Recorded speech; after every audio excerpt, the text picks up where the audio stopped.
এই জন্য আমার রব বলে দিয়েছে রাদিয়াল্লাহু আনহুম ওয়া রাদু আন যালিকা লিমান খাশিয়া রাব্বা।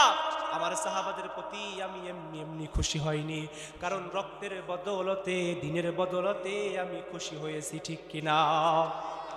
এই জন্য দিনের জন্য রক্ত দিতে রাজি আছি মুসলমান। দিনের জন্য আল্লাহর কোরআনের জন্য যত জায়গায় বাধা আসবে, যত জায়গায় কণ্ঠনলি চেপে ধরবে, তত জায়গায় কোরআনের জন্য সাড়া দিতে রাজি আছি মুসলমান। আল্লাহ রাসূল সাল্লাল্লাহু আলাইহি ওয়াসাল্লাম বলেছেন, সাদ ইবনে মুআজ তুমি চলে যাও। কোথায় যাও? উহুদের যুদ্ধ হবে, সেখানে চলে যাও। তখন কিছু মুরব্বী মানুষ পরামর্শ দিল যে আমরা সাদ থেকে দূর তীর নিক্ষেপ করব, করে এইসব কাফের বেঈমানদের শেষ করব। যখন এই কথা বলে সিদ্ধান্ত হলো, এইবার যারা তাগড়া যুবক আছে, বলেন তো যুবকদের রক্ত গরম না? যুবকদের রক্ত কি গরম না? কিছু হইলেই কি মারামারি করতে চলে যায়, ঠিক কিনা? কিছু হইলেই কি মারামারি করতে চলে যায়। বলে আমার বন্ধুর গায়ে কেউ হাত দিস, তোরে দেখে ছিটে দেবো, ঠিক কিনা? বলে কি বলে না? বলে কয় আমার বন্ধুর গায়ে কেউ হাত দিস, আমার বাপের গায়ে কেউ হাত দিস, তোরে দেখে ছিটে দেবো। দেখবেন বাপের বড় ছেলে হয় খুব নরম ভদ্র ঠান্ডা, আর বাপের যেটা ছোট গেদা হয় সেটা দেখবেন খুব ঘাটতারা হয়। কারণ আল্লাহ ওটা বানাইছেই যে এই মানুষগুলো যারা এই চাচারা, তারপরে ফুপরা, যারা এই সম্পত্তি গিরাজ করবে, এই গিরাজ যেন ঠেকাইতে পারে, কথা বলেন ঠিক কিনা? এই জন্য ছোটদেরকে আল্লাহ ঘাটতারা বানাইছে, একটু দেখবেন, একটু খেয়াল করে। তো তখন সাদ ইবনে মুআজকে ওই দলে পাঠিয়েছেন। সাদ ইবনে মুআজের মতন কিছু যুবক, তাগড়া যুবক বলতেছেন, হুজুর আমরা এক কাজ করি, আমরা পুরো ময়দানে ঝাঁপাই পড়ি যুদ্ধের জন্য। বলি আল্লাহু আকবার। সাদ ইবনে মুআজ রাদিয়াল্লাহু তাআলা আনহু যখন বলতেছেন এইভাবে,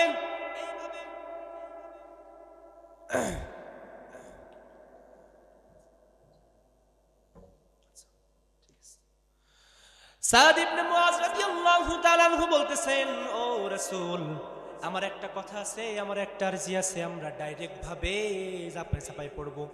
কোথায় ঝাঁপাই পড়বো? ময়দানে ঝাঁপাই পড়বো। যখন ময়দানে ঝাঁপাই পড়ানোর কথা হয়েছে, রাসূল কারোর কথা শুনে নাই, ঘরের ভিতরে গেছে, যুদ্ধের জন্য মাল সামানা নিয়ে গেছে। কারণ রব্বে কারীম বলতেছেন, ওয়ামা তুকাতিলুনা ফি সাবিলিল্লাহ।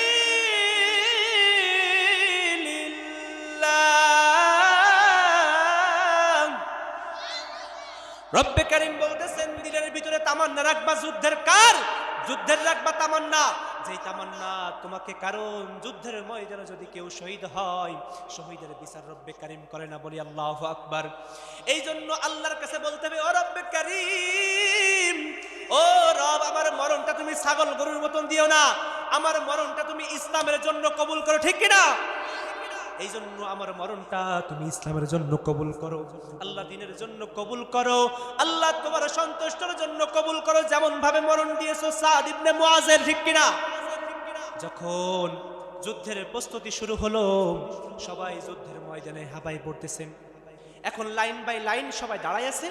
এখন কালিমার পতাকাটা কার হাতে দিবে কাউকে খুঁজে পায় না। হঠাৎ করে উহুদের ময়দানে এই সাদ ইবনে মুআজকে এই কালিমার পতাকা তার হাতে দিছে, দিয়ে বলতেছেন, সাদ ইবনে মুআজ তুমি এটা ধরে রাখবা। কি রাখবা? এই কালিমার পতাকা যেন দাও দাও করে আকাশে উড়ে যায়। বলি আল্লাহু আকবার। রাসূল যাকে দায়িত্ব দিয়েছেন সে কি দায়িত্ব অবহেলা করতে পারে? অমিয়া করতে পারে? করতে পারে না। এই জন্য রাসূল দায়িত্ব দিয়েছেন, সেও বুক ভরে আশা নিয়ে বসে আছেন যে রাসূলের এই কালিমার পতাকা আমি তিক্তভাবে চালিয়ে দেব। আমরাও বলতে চাই আল্লাহর কোরআনের কথাগুলো আল্লাহর দ্বীনের জন্য কাল কিয়ামত পর্যন্ত আমরা ওইভাবে জীবনটা বিলিয়ে দিতে রাজি আছি। কারা কারা মুসলমান রাজি আছি তো? ইনশাআল্লাহ আল্লাহ কবুল করুক, বলে আমিন। এই জন্য সাদ ইবনে মুআজ রাদিয়াল্লাহু তাআলা আনহু তিনি কালিমার পতাকাটা হাতে নিয়ে যুদ্ধ চালায় যাচ্ছেন। হঠাৎ করে রণবীর পক্ষ থেকে, ওই পক্ষ থেকে প্রায় 30,000 লোক আছে, আর এই পাশে 300 লোক। কয়শো? 3,000, সরি 3,000, কয় হাজার? 3,000 সাহাবা আছে। 3,000 সাহাবা রাদিয়াল্লাহু তাআলা আনহু, তেনারা 3,000 সাহাবা নিয়ে যুদ্ধ চালাচ্ছেন। এখন বলেন তো, আল্লাহ যার সাথে থাকে সেই যুদ্ধ কি বিজয় হবে কি হবে না? আল্লাহ রাসূলকে জিবরাইল আলামিনের মাধ্যমে জানাই দেওয়া হয়েছে, ও নবী আপনি যুদ্ধের ময়দানে যান, আমি রব আপনার সাথে আছি। বলি আল্লাহু আকবার। রব্বে কারীম বলে দিয়েছেন এই কথা, কারণ রব যার সাথে আছে তার কোনো চিন্তা থাকতে পারে না। আল্লাহকে ডাকার মতন ডাকতে পারলে আল্লাহ অবশ্যই ডাকের সাড়া দেয়, আল্লাহ তার পাশে থাকে অবশ্যই। তখন সাদ ইবনে মুআজ রাদিয়াল্লাহু তাআলা আনহু হঠাৎ করে তিনি কি করলেন, অনেকগুলো একত্রে দুশমনগুলো দাঁড়ায় গেছে, কাফেররা দাঁড়ায় গেছেন। তখন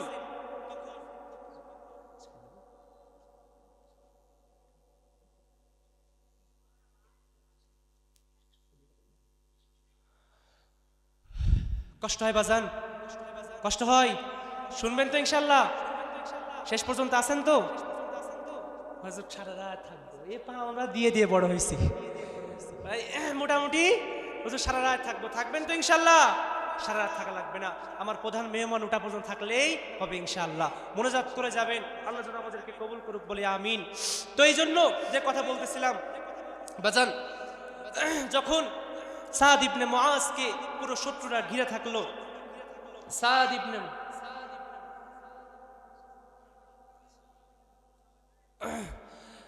ইবনে মুআজকে যখন সুন্দরভাবে এইভাবে ঘিরে রাখা হয়েছে, তখন তিনি রণবৃক্ষের মতন হাত চালাচ্ছে। রব্বুল আলামিন বলেন, আমি কয়েক জায়গায় খুশি হয়ে গেছি, আমার সাদ ইবনে মুআজ জীবনটাকে বাজি রেখে আল্লাহর পথে শহীদের জন্য তিমান্না রাখছে। যখন তলোয়ারি চালাচ্ছেন, কাফেররা দেখে বলতেছেন, হাই রে, মানুষ না জিন চালাচ্ছে, কারণ শক্তি দিয়েছেন একজন, তিনি কে? যখন শক্তি দিয়েছেন সুন্দরভাবে, কারণ একজন মুসলমানের শক্তি আর একজনের কাফেরের শক্তি একরকম হয় না, ঠিক কিনা? যখন মুআজ ইবনে সাদের ভিতরে শক্তি দিয়েছেন, একজন পিছন থেকে কাফের তার এমন ভাবে কোপ বসাইছেন, হাতের এই হাতে ডান হাত, কোন হাত? ডান হাতে কোপ মেরে দিয়েছেন, সাথে সাথে ডান হাতটা কেটে পড়ে গেছেন জমিনে। বলি আল্লাহু আকবার। দিনের জন্য সাথে সাথে কি করেছেন আল্লাহ রসুল কত সুন্দরভাবে কালিমার পতাকাটা দিয়ে দিয়েছেন। কালিমার পতাকা দাঁতের ভিতর দিয়ে চাবাই বসে আছেন, আর বাম হাত দিয়ে তলোয়ারিটা চালাই যাচ্ছে। যখন তলোয়ারি চালাই যায় আর কাফেররা লক্ষ্য করে, বাম হাতের দিকে লক্ষ্য করে, কিছুক্ষণ পর এক কাফের এসে তার বাম হাতটাও আঘাত করেছে। যখন আঘাত করেছে তখন দুইটা হাত পড়ে যেয়ে কিছুক্ষণের ভিতরে যখন তীর মারা শুরু হয়েছে, ভিতরে থেকে আসে, এই পাশ থেকে ছিদ্র হয়ে বেরিয়ে যায়। বলি আল্লাহু আকবার। কত কষ্ট করেছে ইসলামের জন্য, দিনের জন্য বাজান, ঠিক কিনা? কত কষ্ট করেছে দিনের জন্য, কত কষ্ট করেছে সাহাবারা, কত কষ্ট করেছে। এই জন্য আমার রব বলে দিয়েছে, রাদিয়াল্লাহু আনহুম ওয়া রাদু আন, যালিকা লিমান খাশিয়া রাব্বা। আমার সাহাবাদের প্রতি আমি এমনি এমনি খুশি হয়নি, কারণ রক্তের বদৌলতে, দিনের বদৌলতে আমি খুশি হয়েছি, ঠিক কিনা? এই জন্য দিনের জন্য রক্ত দিতে রাজি আছি মুসলমান। দিনের জন্য আল্লাহর কোরআনের জন্য যত জায়গায় বাধা আসবে, যত জায়গায় কণ্ঠনলি চেপে ধরবে, তত জায়গায় কোরআনের জন্য সাড়া দিতে রাজি আছি মুসলমান। যখন দুই হাত কেটে দিয়েছেন, তীর মারা শুরু হয়েছে, তীর এই দিক থেকে আসে, ওই দিকে লুটায় পড়ে।